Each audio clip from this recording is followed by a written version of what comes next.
Já estamos de volta aqui em mais um nosso canal Bela Roseli. E agora eu trago para vocês o texto da professora Marcela, a relação teoria, método, instrumentais, uma leitura a partir da concepção de trabalho. Então, chega junto que agora a gente, vai falar tudo de tintim por tintim.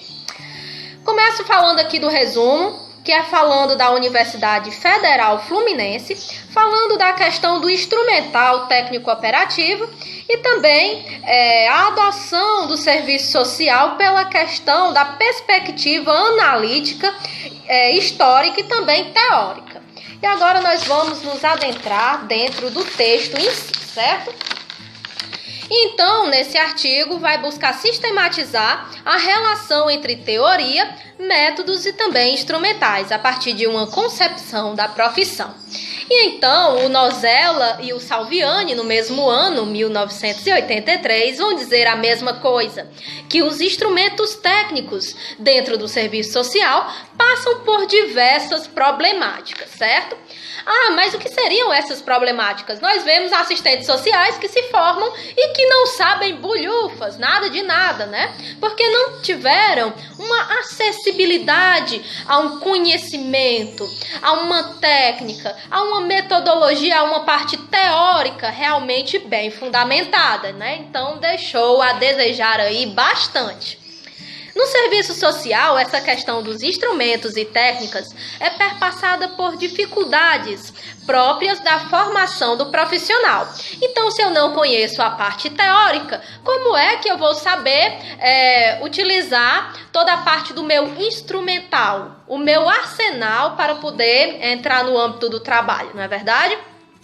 Os instrumentos estão intimamente relacionados com teoria e método. Por trás disso, existe uma concepção de profissão, que tem a ver com as condições de trabalho, com o tipo e a origem da demanda que chega aos profissionais e ao que se pretende responder em cada contexto histórico. Então, em cada contexto histórico, nós teremos sim uma visão diferenciada da nossa profissão, certo? Agora eu vou falar sobre o serviço social e o seu instrumental técnico operativo, um mergulho na história. Então nós vemos que o serviço social passa por uma luta aberta e surda pela cidadania, dentro dessa questão social, que serão as várias expressões do pauperismo dentro da nossa sociedade. Quando eu falo desse pauperismo, pode ser o desemprego, a violência, dentre muitas outras coisas, o fenômeno da favelização. E então, a intervenção do assistente social se dá nas instituições prestadoras de serviços sociais, vinculados às políticas sociais, aonde se vincula a regulação das relações sociais, e não, diferentemente, a produção material. E então, entra-se no âmbito do conhecimento. O conhecimento nos leva à capacidade crítica. Se você não tem um conhecimento prévio do assunto, se você não busca cada vez mais arraigar seus conhecimentos, debruçando-se dentro dos grandes escritores como Karl Marx, como Martinelli, como Yamamoto, José Paulo Neto, então muitas vezes você fica sem ter um posicionamento crítico diante dos fatos e também diante das demandas que lhes são apresentadas. Também posso citar a questão da importância do método que é utilizado.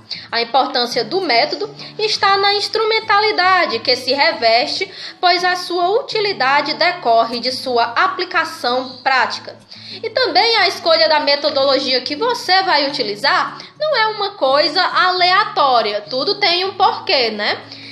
E então, nós podemos falar que o instrumental, nós temos aqui, de acordo com o Capital, de Karl Marx, de 1988, a questão da unidade dialética, que você vai construir um espaço junto com o seu usuário quando ele vier procurar você com uma demanda. Então, você vai conversar com ele juntos, vocês vão conseguir descobrir a melhor forma possível de estar auxiliando aí o seu usuário, certo?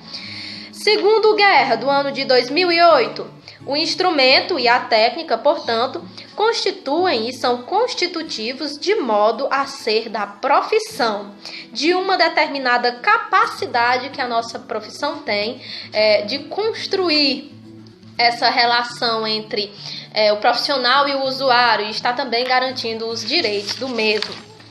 Posso também citar Sarmento, do ano de 1994, que ele diz o seguinte: o instrumento é orientado por uma teoria social. A escolha dos instrumentos não é neutra e há sempre uma função política arraigada nesse contexto. Posso falar também do conceito de técnica, que é traduzido como a habilidade humana de fabricar, construir e utilizar os instrumentos. E também podemos falar um pouquinho sobre o século XIX, XX e aí os anos de 1930, 40 e 50 e 60 também. Então vamos lá, no século XIX os mecanismos de instrumental eram reguladores e moralizadores das relações sociais, adequados aos interesses de uma classe dominante. No século XX as ações passaram a ser racionais e também para fins imediatos. E era mais voltada para os fenômenos sociais e também os fenômenos naturais. Era fazer uma compreensão disso tudo. Então houve a 40º ano, no ano de 1930, com a presença do pensamento racionalista moralizador, que acabava também por dizer que se você não tinha um emprego era porque você era vagabundo, era porque você não queria trabalhar, quando na verdade não é isso, né? Tem muitas outras coisas. Mas uma das coisas que eu posso falar da 40º ano é que passava nessa carta a visão de que você procurasse respeitar o pai de família, o trabalhador, porque muitas vezes ele não está na rua porque ele queira, né? Tem N condições que o levam a viver na rua, né? E também falando também da questão dos grandes patrões, né, empresários, colocar a mão na consciência e acabar que por fazer uma compreensão social e passar a estender mais a mão ao próximo, né? Se preocupar mais com essa visão de cuidar do próximo, o que nem sempre acontecia mediante aquela época. Nos anos de 1930, 1940, as ações espontâneas e filantrópicas não são muito suficientes para atender a questão das demandas que acabavam por cair nas costas do Estado, que acabavam por criar as casas de correção, que as pessoas acabavam por ser obrigadas a trabalhar, assim como também na Alemanha, né, de Otto von Bismarck, que tinha as workhouses e as poorhouses, que a gente viu isso nas EADs. Olha aí uma matéria conversando com a outra de novo, né? Nos anos de 1940, nós temos a influência da psicologia e da psicanálise e o serviço social de grupo passa a ser utilizado para a solução dos problemas sociais de relacionamento e socialização. Nos anos de 1950 para 1960, nós teremos aí uma consolidação, quando começou a se articular o desenvolvimento das comunidades. E através disso, logicamente, a convivência grupal. E aí nós teremos os métodos de caso, grupo e comunidade. Olha Mary L. Richmond de novo passando por aqui, né? E com isso, a gente pode falar também o CELATS, que é Centro Latino-Americano de Trabalho Social, e os cursos de pós-graduação que capacitavam os assistentes sociais para questionar demandas oriundas do poder instituído. E também o incentivo à crítica e ao confronto de posições que faz parte, né, da cultura efervescente naquela época e que também influenciam a profissão nos anos de 1970. A consolidação acadêmica, a ampliação dos campos, que cada vez mais levavam aí para as faculdades mais trabalhos acadêmicos aí maravilhosos.